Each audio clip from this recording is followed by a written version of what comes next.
Entre le lancement de la campagne pour les européennes des principaux partis politiques, la violence à l'école, les menaces de mort sur les enseignants, leur inquiétude matérialisée en début d'année scolaire par des démissions, des dépressions et un recrutement difficile à assumer pour l'éducation nationale, l'école est-elle devenue le reflet de la société ?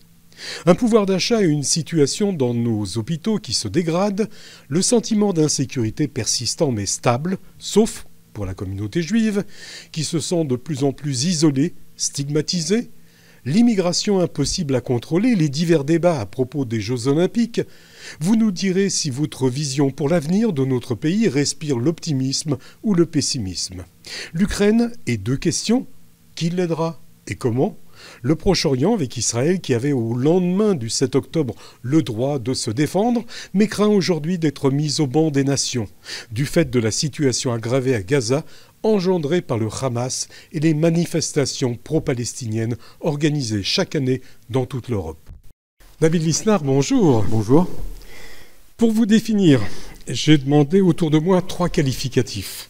Résultat, on vous voit charismatique, déterminé et visionnaire. Je comprends mieux pourquoi votre parole compte et est très écoutée. Si vous passez des vacances à Cannes et tous vos étés, vous aurez remarqué que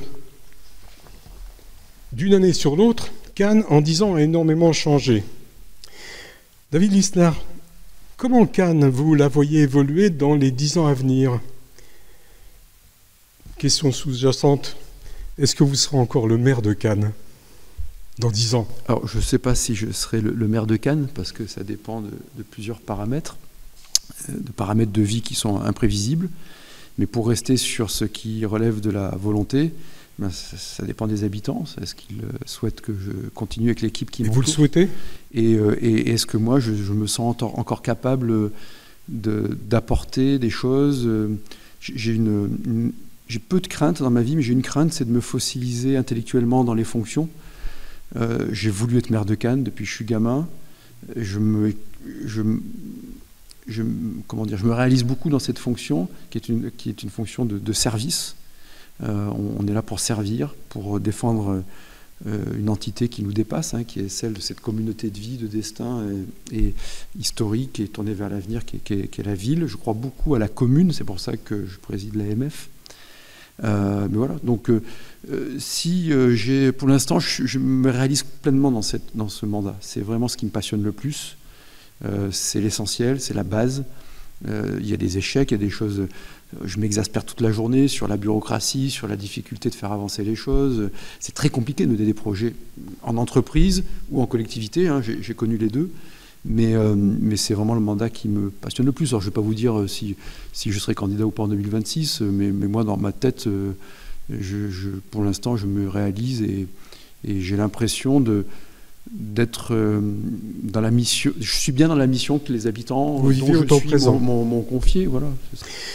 David Lisnard, l'éducation nationale et la culture sont 2 domaines qui vous tiennent à cœur. Les incidents dus au voile et tenues islamiques au collège et au lycée sont en hausse, 48% quand même.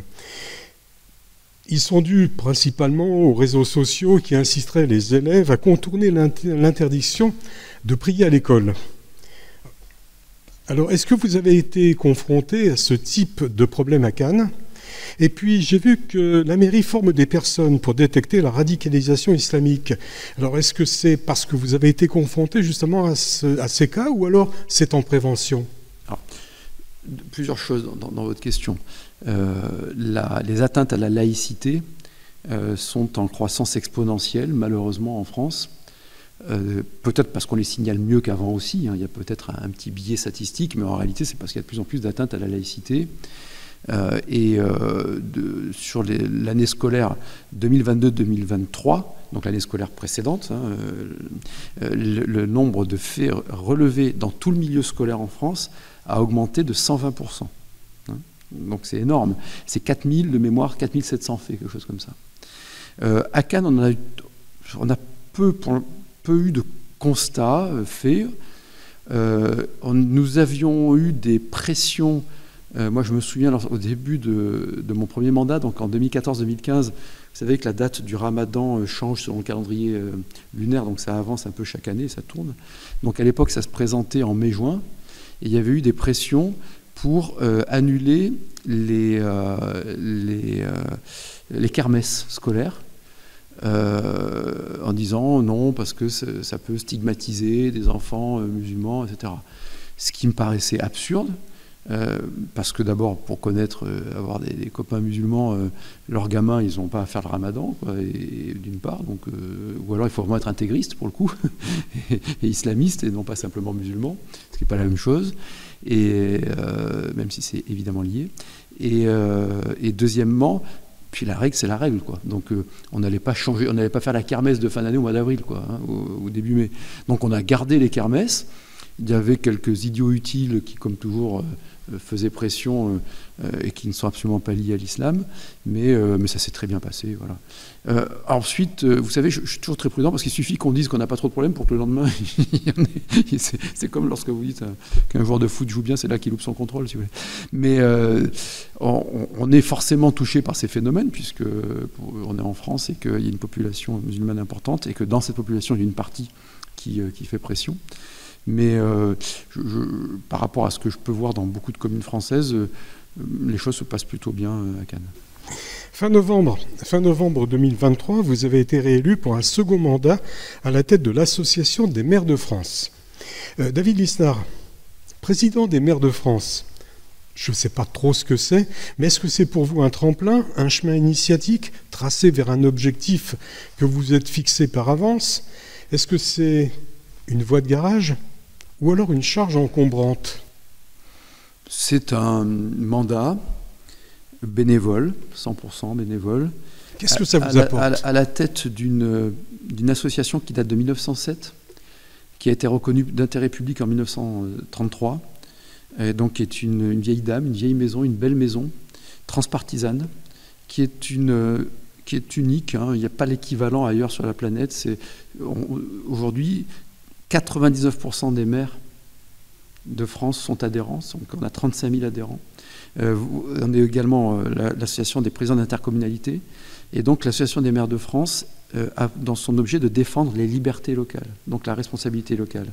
Donc une certaine vision du service public dans une recherche nécessaire de performance qui malheureusement a été trop souvent oubliée au sommet de l'État depuis trop longtemps.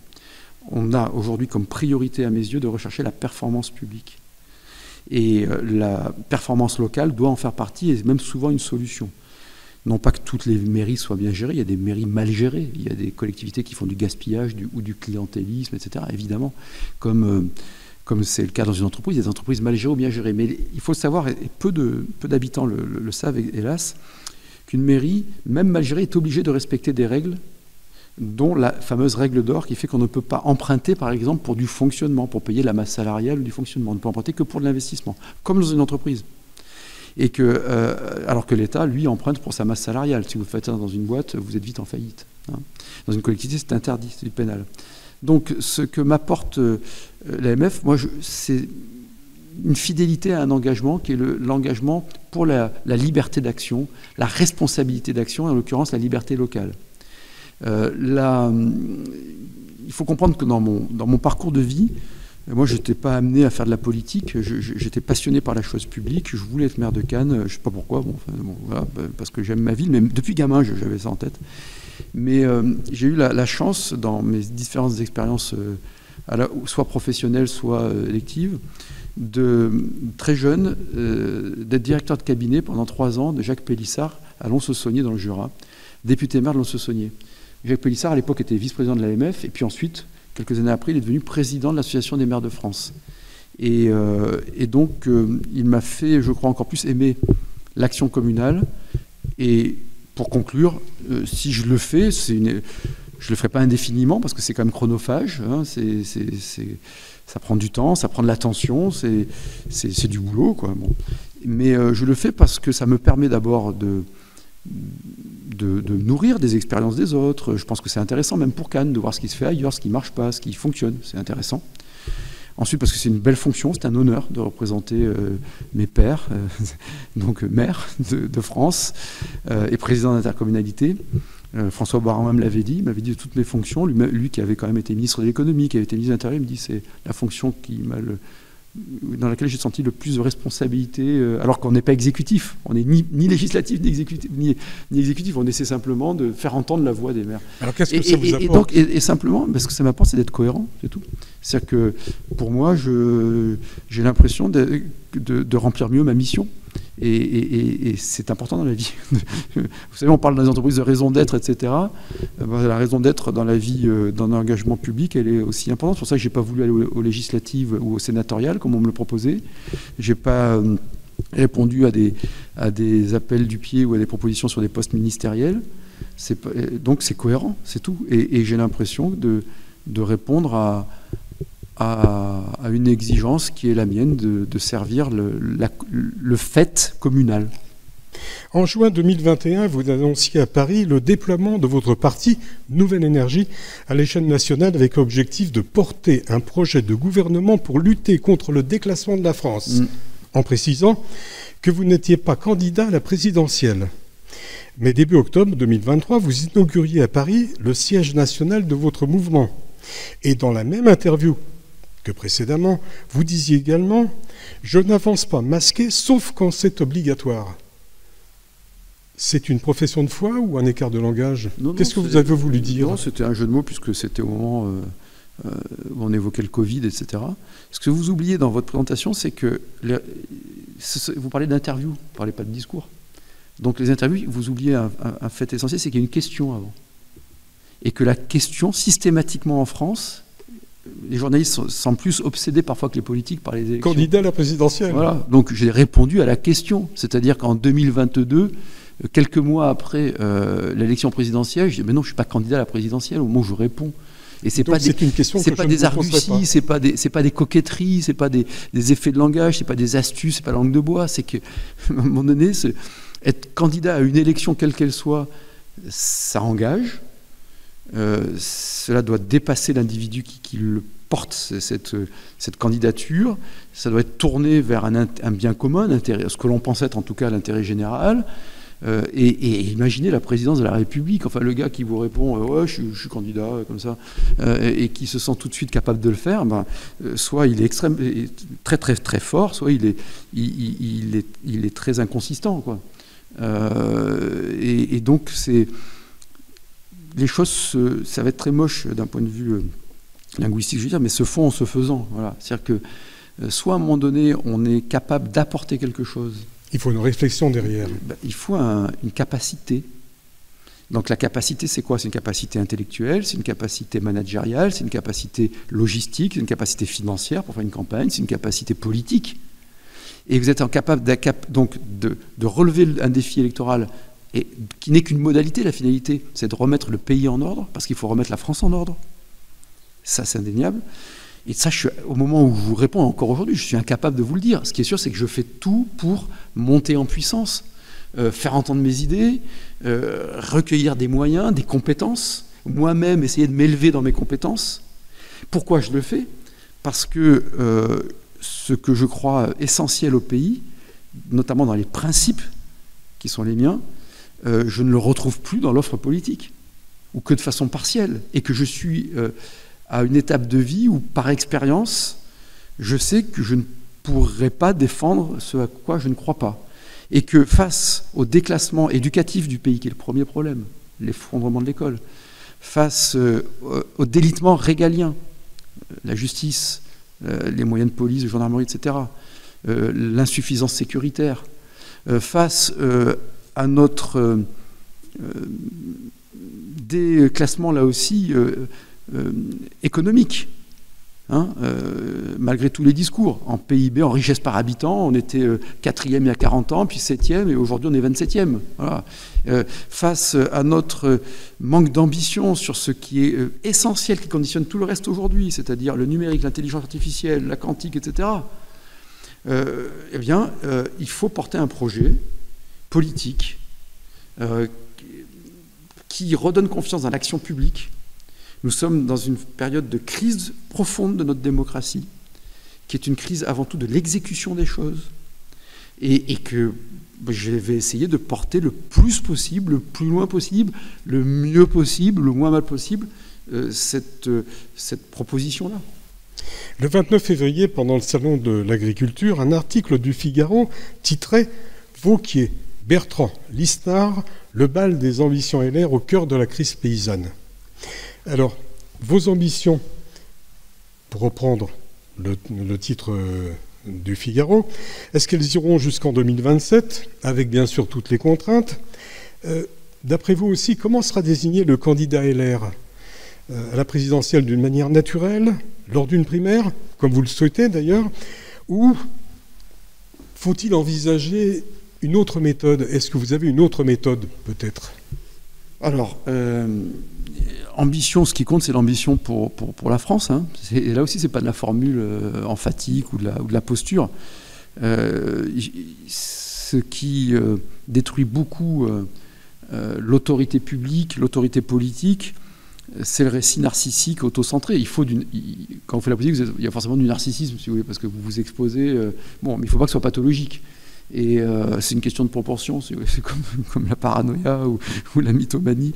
Mais voilà, donc ce que je veux dire, c'est qu'il faut de l'imagination, mais pas de la mythomanie. Il faut de la prudence, mais il ne faut pas de la paranoïa. Il faut de l'ambition, mais pas d'arrivisme. Hein, bon.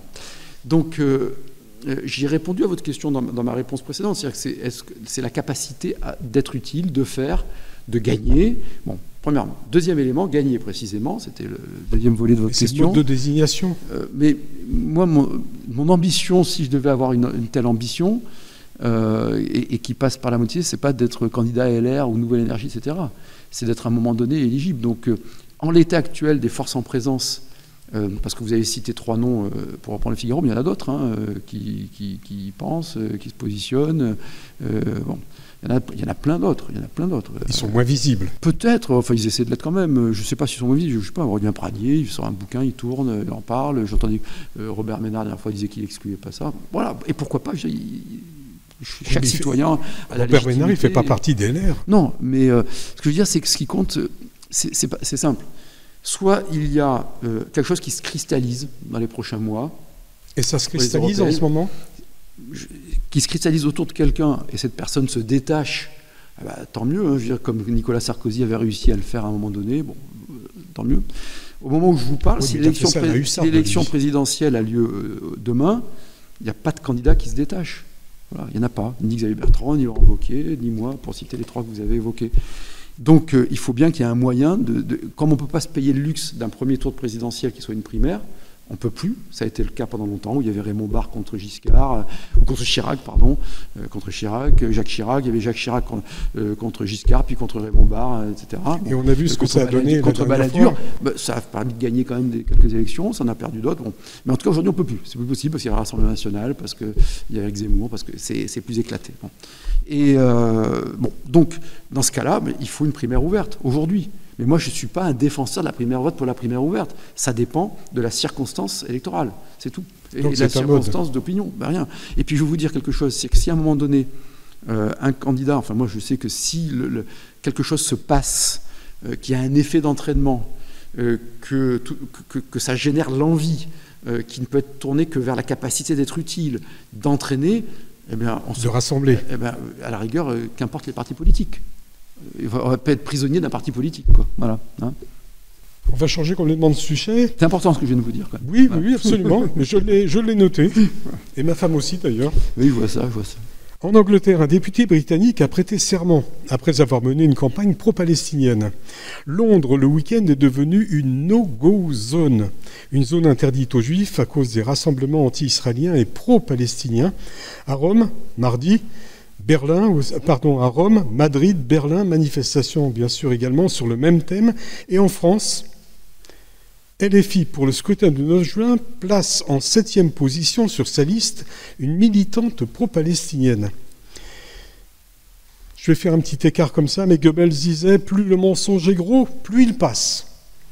Est-ce que c'est la concrétisation de la faiblesse de notre société ? Comment vous analysez cette outrance, David Lisnard ? Oui, c'est une part de ce que d'aucuns qualifient de décivilisation, hein, qui est, le président de la République avait utilisé ce terme. Il reprenait, nous l'avions utilisé il y a presque 3 ans maintenant avec Naïma M. Fadel et le professeur Berger, docteur Berger. C'était un terme qui en fait était un terme de Norbert Elias dans les années 30, qui voyait monter le nazisme. Et Norbert Elias était sociologue et philosophe. Il faut que les choses soient claires. Le problème, c'est qu'il y a un amalgame des termes. Être pro-palestinien, c'est tout à fait légitime. Hein. Voilà. C'est comme sémite. Non, mais non, c'est pas tout à fait la même chose. Non, c'est pas justement. Qu'on peut employer d'un côté et de l'autre. Mais si vous voulez, je vous interviewe. Mais si vous me laissez, si c'est moi qui suis interviewé, je vais vous dire ce que je pense. C'est-à-dire qu'on a le droit d'être pro-palestinien. Moi-même, je suis pour la création d'un État palestinien souverain, sûr, mais qui n'aille pas jusqu'au Jourdain. Voilà. Parce que ça, c'est l'antisémitisme. Par définition, puisque ça veut dire que c'est l'élimination du peuple juif d'une terre que le peuple juif occupe depuis des centaines et des milliers d'années, bien avant tout autre peuple. Ce qu'oublient beaucoup de personnes qui, quand ils parlent, ils disent... bon, et d'ailleurs, un tel point, c'est que les juifs, on les appelait les Palestiniens. On parlait de Palestine avant. Hein, parce que beaucoup de personnes oublient. Donc, on a l'impression, quand on écoute certains débats, que après 48, on a enlevé des Arabes pour mettre des Juifs. Non, c'est des Juifs qui habitaient là depuis des millénaires, qui avaient été virés, qui reviennent aussi quelque part. Bon, hein, je simplifie à volonté. Bon. Donc, le problème, c'est que au nom de les termes de paix et de Palestine sont dévoyés aujourd'hui. C'est en fait un soutien de facto au Hamas. C'est ça le scandale. Et que le Hamas est une organisation terroriste néo-nazie. C'est aussi simple que cela. C'est dans leur charte, leur but, c'est pas de créer un État palestinien, c'est d'éliminer Israël et d'éliminer le peuple juif. Donc rien n'est possible tant qu'il n'y a pas la garantie pour Israël d'être en sécurité. Et donc il faut revenir à cela. Si l'on veut vraiment défendre un État palestinien, on doit défendre un État israélien indépendant, souverain et libre et sûr. Et vous voyez, ce raisonnement, il échappe un peu à la polarisation délirante dans laquelle on est. Deuxième élément, il y a une gangrène antisémite aujourd'hui dans le monde entier, y compris en Occident, y compris en Europe. Pour moi, c'était impensable. Je ne pensais pas qu'on vivrait ça, je vous le dis, il y a 20 ans ou 30 ans. On voyait un antisémitisme résiduel d'extrême droite, mais vraiment résiduel et qui n'était pas plus un phénomène politique. Il faut toujours l'observer, il faut être vigilant, bon, mais qui est très minoritaire. Et certains voulaient nous faire croire qu'on était les années 20 et c'est pas la même chose. On a vu émerger un antisémitisme lié à l'islam, hein, et à l'islamisme en tout cas, et qui est aujourd'hui devenu un phénomène puissant et qui a comme allié les idiots utiles occidentaux, du wokisme, de l'indigénisme, du racialisme que l'on trouve dans les universités, notamment américaines, anglaises, mais aussi françaises et ailleurs, italiennes, etc. Et ces gens-là, pour moi, font l'apologie du terrorisme chaque jour, sont extrêmement dangereux. Oui. Donc il faut être impitoyable, implacable face à tout ce qui est de cette expression wokiste. Il faut être impitoyable culturellement et intellectuellement et moralement par l'argumentation. Et lorsqu'il y a le moindre mot, ou a fortiori fait, qui dévie, il faut être impitoyable judiciairement. Mais la situation est très grave. Et effectivement, l'antisionisme est devenu l'antichambre de l'antisémitisme. C'est vrai. Les observateurs décrivent une situation à Gaza qui s'aggrave de jour en jour. Les États-Unis explorent une voie maritime pour acheminer de l'aide avec un ponton temporaire. Face aux critiques des chancelleries occidentales, inquiètes de la crise humanitaire dans l'enclave, l'État hébreu fait bloc, s'estime incompris et craint même d'être mis au banc des nations. David Lisnard, vous connaissez Israël ? Israël, vous le savez, aimerait faire la paix, mais la paix avec qui ? Et d'après vous, quelle autre solution a Israël pour vivre sereinement face à des voisins belliqueux qui veulent sa destruction ? Vous avez déjà commencé un petit peu à l'évoquer. Voilà. J'ai déjà répondu à cela, et il est vrai qu'il y a une inversion accusatoire absolument honteuse, quoi. Et d'ailleurs, il y a quelque chose qu'il ne faut jamais oublier, c'est que les expressions antisémites, les actes de violence antisémites, ne se sont pas exprimés particulièrement après l'attaque, l'offensive sur Gaza par Israël, mais après le 7 octobre. C'est-à-dire qu'entre le 7 octobre et le début de l'offensive sur Gaza, il y a eu plus de 3 semaines. Et on aurait pu imaginer quand même qu'après les pogroms du 7 octobre, cette abomination de crimes antisémites, d'enfants décapités, de femmes violées, dont le corps était exhibé, c'est d'une violence extrême, d'enlèvement, on aurait pu imaginer une compassion internationale à l'égard des victimes qui étaient les Israéliens. Et on a vu, et d'ailleurs je m'étais exprimé à l'époque, c'est pour ça, et ce qui avait été à l'origine de la marche contre l'antisémitisme, j'avais donné une interview à vos confrères du Point en disant mais il faut réagir, c'est pas possible. On a vu des actes antisémites partout. Donc ce qui prouve bien que l'antisémitisme était latent et concernait des pays qui s'en croyaient exonérés, qui nous faisaient souvent la leçon. D'ailleurs je pense à certains pays anglo-saxons qui ne comprenaient rien à la laïcité à la française, qui était un trésor. Et je me souviens très bien, quand j'avais interdit le burkini sur les plages, j'avais été le premier à le faire, les leçons de morale que j'avais prises en Angleterre, aux États-Unis, en Australie, maintenant je pense qu'ils s'en mordent les doigts, et de comprendre que le modèle républicain français et universaliste, c'est peut-être la meilleure des protections contre toutes les discriminations et contre l'antisémitisme. En Angleterre, c'est à peu près ce qui se passe. Voilà, non, mais c'est bon de le rappeler aussi, quoi. Le modèle français, c'est pas une ringardise. Au contraire, c'est très opérationnel, il faut le défendre, l'universalisme républicain. Donc Israël, c'est un tout petit État. Et c'est vrai que la première fois que j'étais allé là-bas, moi, j'ai pas d'attache familiale, personnelle, ni même religieuse, puisque voilà, bon, malgré mon prénom. Et j'ai tout de suite senti la fragilité d'Israël. À la fois la force morale, l'innovation, la recherche, les universités, on sent cette vitalité-là extraordinaire, comme dans d'ailleurs souvent les pays en danger, mais la fragilité, on voit autour les missiles, les roquettes qui sont tournés vers Israël. Donc ça, bon. Et donc Israël est obligé d'être fort, c'est obligé. Et moi je soutiens complètement la nécessité d'aller au maximum de l'éradication du Hamas. Évidemment, le Hamas n'a rien à faire dans l'équation. Ça a été aussi une des erreurs stratégiques d'Israël, quoi qu'on en dise. Vous n'êtes pas en adéquation avec Emmanuel Macron, là, non, ça m'arrive régulièrement, pour rien vous cacher. Mais sur beaucoup de sujets, puis j'aime pas le en même tentisme. Mais c'est-à-dire qu'on ne peut pas dire qu'on va faire une... Enfin bon, je ne reviens pas là-dessus. Mais ce que je veux dire, c'est que le Hamas et Gaza est aussi... il y a un côté Frankenstein, c'est aussi un monstre. Il n'y a pas eu que le Qatar qui a financé le Hamas, il n'y a pas eu qu'une alliance, un renversement inouï, c'est-à-dire un rapprochement du Hezbollah, alors que c'était des ennemis jurés, c'était l'été dernier, sous l'égide de l'Iran. Il y a eu aussi un jeu trouble d'Israël, donc c'est une erreur stratégique qui en a fait son meilleur ennemi, quoi. Et en disant le Hamas est infréquentable, et donc ça a annulé tous les processus de paix, d'Oslo, etc., qui avaient été engagés. Il faut le dire en objectivité. Donc aujourd'hui, mais il n'empêche que c'est Israël qui est victime, qui est agressé, que le Hamas est une abomination, et que Israël doit aller au bout de l'élimination des dirigeants du Hamas et des infrastructures militaires du Hamas et des infrastructures du Hamas en général. Voilà. À un moment donné, il faudra une initiative de paix. Aujourd'hui, ce n'est pas possible. Et cette initiative de paix devra se faire avec une autorité palestinienne respectée car respectable, qui échappe au démon de la corruption, qui représente le peuple palestinien de façon raisonnable. Et on ne peut pas mettre sur le même plan un groupe néo-nazi tel que le Hamas, des pays autour qui sont souvent des dictatures, et Israël qui, avec toutes ses imperfections, est une démocratie. Et ça, c'est un trésor, une démocratie dans cette région du monde. Je parlais de trésor de la laïcité, il y a aussi un trésor qui est la démocratie.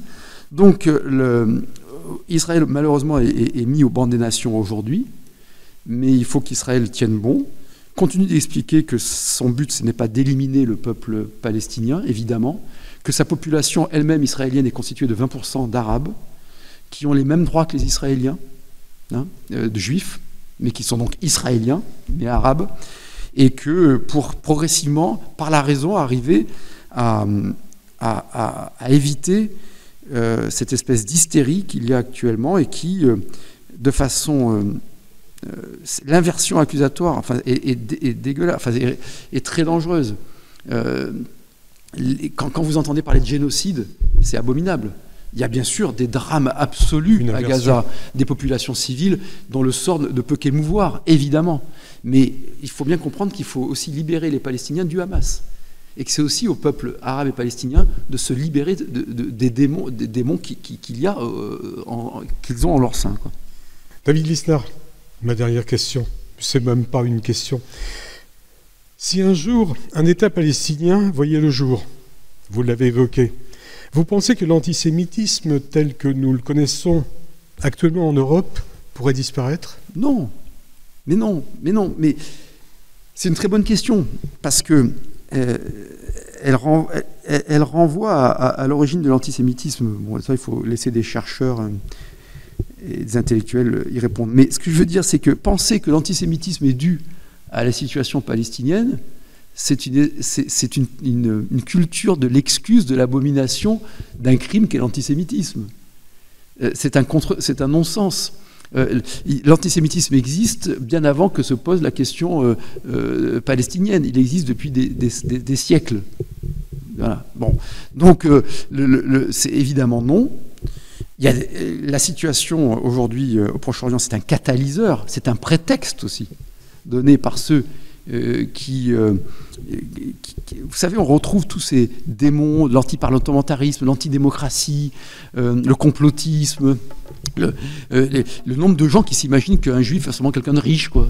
Des trucs comme ça qui continuent d'être prégnants dans les sociétés, y compris occidentales. Bon.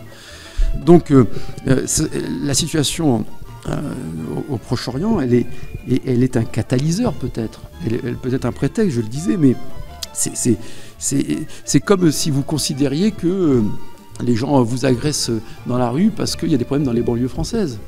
C'est-à-dire que c'est une espèce de culture de l'excuse